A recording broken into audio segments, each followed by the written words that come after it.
बहुत समय पहले की बात है। उत्तर भारत के एक छोटे से गांव के किनारे एक प्राचीन पीपल का पेड़ खड़ा था।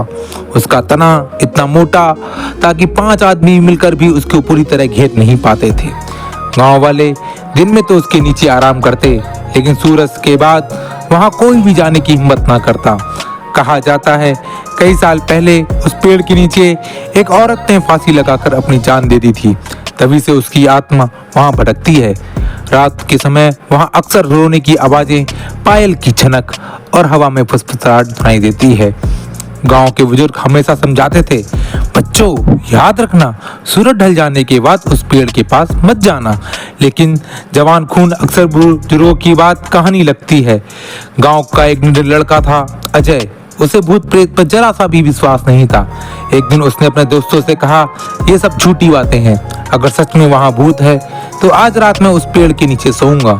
उसके दोस्त तो डर गए और बोला, कहा पागल हो गया है क्या, आज रात वहां गुजरने वाला कभी चैन से नहीं लौटता। लेकिन अजय अपनी जिद पर अड़ा रहा। रात का समय हुआ, सारा गांव सो गया। अजय ने एक चादर, एक लालटेन लेकर पेड़ के पास पहुंच गया। आसमान में चांद बादलों से ढका हुआ था। चारों ओर अंधेरा और सन्नाटा पसरा हुआ था। शुरू रात में तो सामान्य लगा। वह पेड़ के नीचे लेटा और आसमान को देखने लगा। जैसे जैसे घड़ी में 12 बजे वहां एक अचानक से हवा का झोंका आया और लैंटेन बुझ गई। अजय ने देखा पेड़ की टहनियां अजीब तरह से हिल रही थीं, जैसे किसी ने जोर से उसे झकझोरा हो। पत्तों की आवाज से उसे ऐसा लगा जैसे कोई उसका नाम पुकार रहा था, अजय अजय। उसका दिल जोर से धड़कने लगा। तभी उसने देखा सफेद कपड़ों में एक औरत धीरे से पेड़ के पीछे निकलकर सामने आई। उसके लंबे काले बाल जमीन तक लटक रहे थे। उसका चेहरा आधा अंधेरे में छिपा हुआ था। औरत ने धीमी और खौफनाक आवाज में कहा, तुमने मेरी नींद क्यों तोड़ी। अजय उठकर भागने की कोशिश की, लेकिन उसके पैर जमीन से चिपक गए। उसका गला सूख गया। आवाज बाहर से नहीं निकल रही थी। औरत और पास आती गई। उसकी आंखें लाल अंगारों की तरह चमक रही थी। अजय ने जोर से चीख मारी, बचाओ बचाओ। उसकी चीख सुनकर गांव वाले दौड़े। जब वे वहां पहुंचे तो उन्होंने देखा अजय सिर्फ जमीन पर बेहोश पड़ा था, लेकिन उसके चेहरे पर इतना गहरा डर था कि वो कई दिनों तक ठीक से बोल भी नहीं पाया। धीरे धीरे उसने अपना जब होश पा लिया, लेकिन रात को वो चीख कर उठ जाता और कहता, वो मेरे पास आ रही है, वो मेरे पास आ रही है। उस घटना के बाद गांव वालों ने इस पेड़ के चारों तरफ कांटेदार झाड़ियां लगा दी और सख्त मना किया कि रात को कोई भी वहां ना जाए। आज भी आधी रात को अगर कोई इस पेड़ के पास जाता है तो उसे पायल की छनक और औरत की सिसकियां सुनाई देती हैं। एक छोटे से कस्बे में गोलू और छोटू 2 दोस्त रहा करते थे। दोनों बचपन के बहुत गहरे दोस्त थे। गोलू जो कि मोटा और खाने का बहुत शौकीन था, लेकिन छोटू पतला, लेकिन उसको नए नए आइडिया पसंद थे।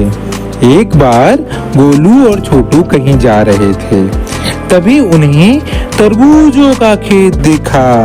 वहां पर बड़े बड़े तरबूज लगे हुए थे। गोलू ने बोला, अरे इतने बड़े तरबूज, ये तो मुझसे भी बड़े हैं, क्यों ना मैं इन्हें खा के देखूं। तभी छोटू ने बोला, अरे ये तरबूज तो खेत मालिक के हैं और चोरी करना पाप है। तो गोलू बोला, नहीं, मैं कोई चोरी थोड़ी कर रहा हूँ, मैं तो बस खाली इनको खा के चक्के देखूंगा कि इनका स्वाद कैसा है। तभी गोलू और छोटू धीरे से खेत में घुस गए। गोलू ने एक बड़ा सा तरबूज उठाया। वो तरबूज उसके से भी बड़ा था। फिर क्या था, जैसे ही गोलू ने तरबूज उठाया, वहां खेत का मालिक आ गया। बोला, कौन है वहां पे, चोर चोर चोर।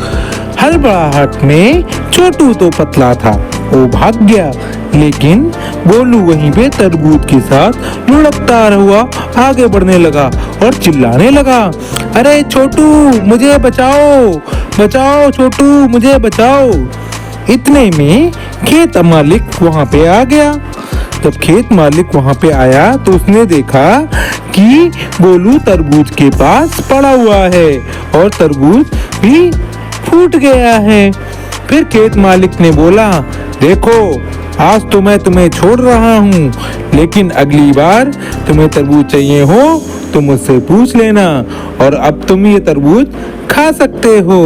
वो दोनों हंसते हुए खेलते हुए वहाँ उस तरबूज का मजा लेने लगे और वहाँ से चले गए। और उन्होंने कसम खाई कि वो आज के बाद कभी भी चोरी नहीं करेंगे। गंगा किनारे बसे रामगढ़ गांव में एक पुराना हवेली नुमा मकान था। लोग उसे शर्मा हवेली कहते थे। कभी वह घर बड़ा रौनक वाला हुआ करता था, लेकिन पिछले 30 सालों से वीराना पड़ा था। गांव के बुजुर्ग बताते हैं कि उस घर में सुनीता नाम की औरत अपने पति के साथ रहा करती थी। एक दिन अचानक उसकी चीख पूरे गांव ने सुनी और अगले ही दिन उसकी लाश उसके घर के आंगन में पड़ी थी। उसका चेहरा इस कदर विकृत था कि उसे पहचानना भी मुश्किल था। तब से उस घर में अजीबोगरीब घटनाएं होने लगी। गांव वाले कहते थे, जो भी उस घर में रात गुजारेगा वह जिंदा नहीं बचेगा। लोग अपना रास्ता बदल लिया करते थे और बच्चों को भी उसके पास जाने से मना करते थे। गांव में कई सालों बाद रोहन आया। रोहन शर्मा जी का रिश्तेदार था, जो अब शहर में बस चुके थे। रोहन पढ़ाई कर चुका था, तर्कशील था और भूत प्रेत की कहानियों को अंधविश्वास मानता था। गांव के चौपाल पर जब वह लोगों से मिला, उन्होंने पुरानी कहानी सुनाई तो रोहन हंस पड़ा और कहा, भूत प्रेत जैसी कोई भी चीज नहीं होती, ये सब आपके दिमाग का खेल है। रोहन की बात सुनकर गांव के कुछ लड़के बोले, तो फिर आज रात उस भूतिया घर में रात गुजार के बताओ।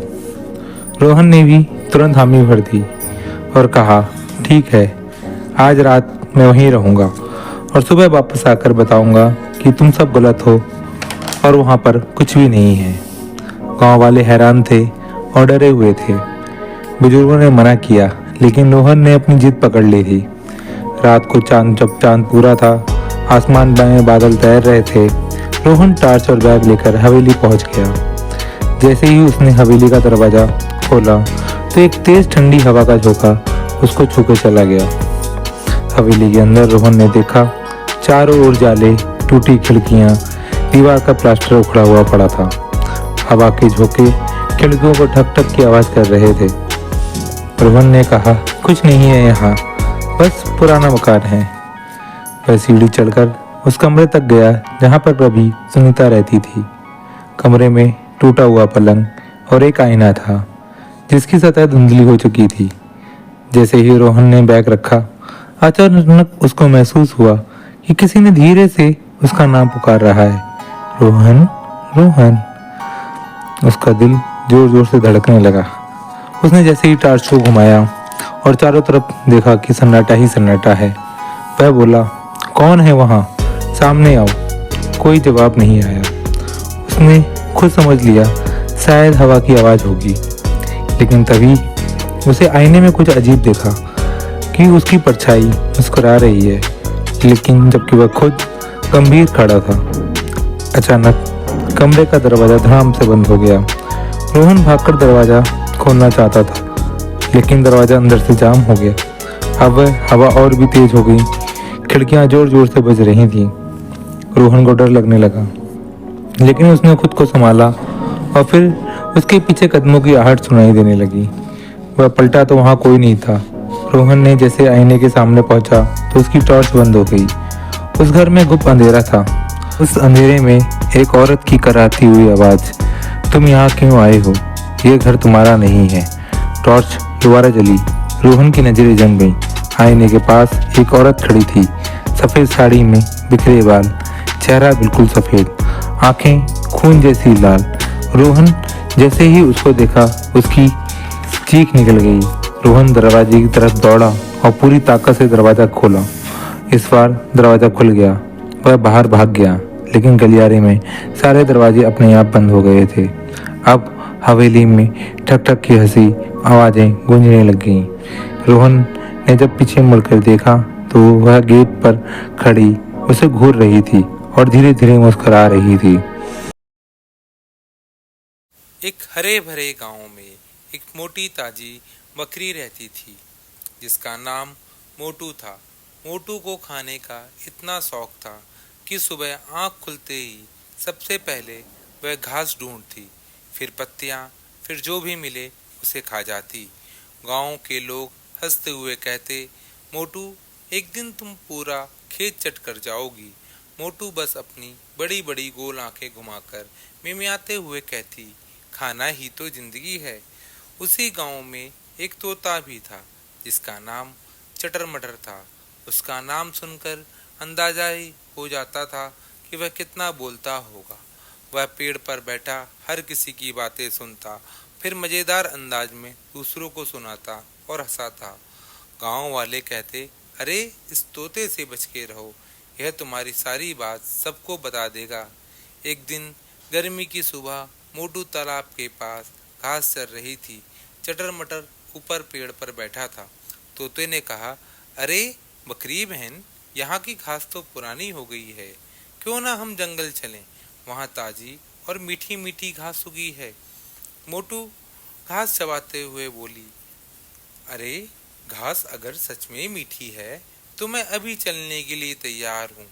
तोता खुश होकर बोला, तो तय रहा, कल सुबह हम निकलेंगे, लेकिन रास्ता लंबा है और थोड़ा रोमांचक भी है। मोटू ने हंसते हुए जवाब दिया, कोई बात नहीं, तुम बोलते रहना, मैं चलते चलते खाती रहूंगी। अगली सुबह सूरज की किरण सुनहरे रंग में फैल रही थी और मोटू चटर मटर अपने सफर पर निकल पड़े। रास्ते में तोता गाना गा रहा था, चटर मटर उड़ा रे, बकरी संग जंगल चला रे। मोटू बीच बीच में बोलती, गाना अच्छा है, लेकिन घास का भी जिक्र कर लो। जंगल पहुंचने से पहले ही उसे एक हरा भरा खेत दिखाई दिया। मोटू की आंखें चमक उठीं, इतनी हरी भरी गोभी, ये तो मुझे खानी ही पड़ेंगी। अब बोली और खेत में घुस गई। चटर मटर ऊपर उड़ा और देख रहा था। तभी उसने देखा खेत का किसान डंडा लेके आ रहा है। तोता जोर से चिल्लाया, बोला, अरे मोटू, भागो भागो, किसान आ रहा है, तुम्हें गोभी समेत पकड़ लेगा। मोटू मुंह में गोभी दबाकर भागी। किसान पीछे से चिल्लाया, अरे मोटू, एक दिन तुझे पकड़ूंगा। दोनों ने दूर जाकर सांस ली और हंसने लगे।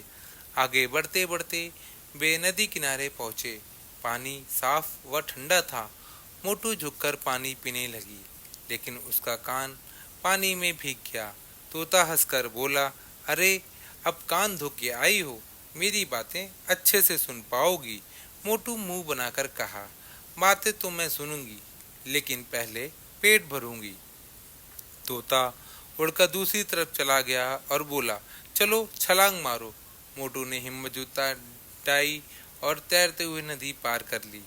जंगल के अंदर पहुंचते ही एक शरारती बंदर ने मोटू का रास्ता रोका।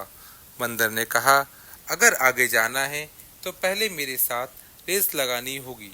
तोता बोला, अरे भाई, ये बकरी रेस में नहीं, खाने में तेज है। मोटू ने हंसते हुए जवाब दिया, और तू दौड़ने में तेज है, लेकिन खा क्या सकता है, सिर्फ केले।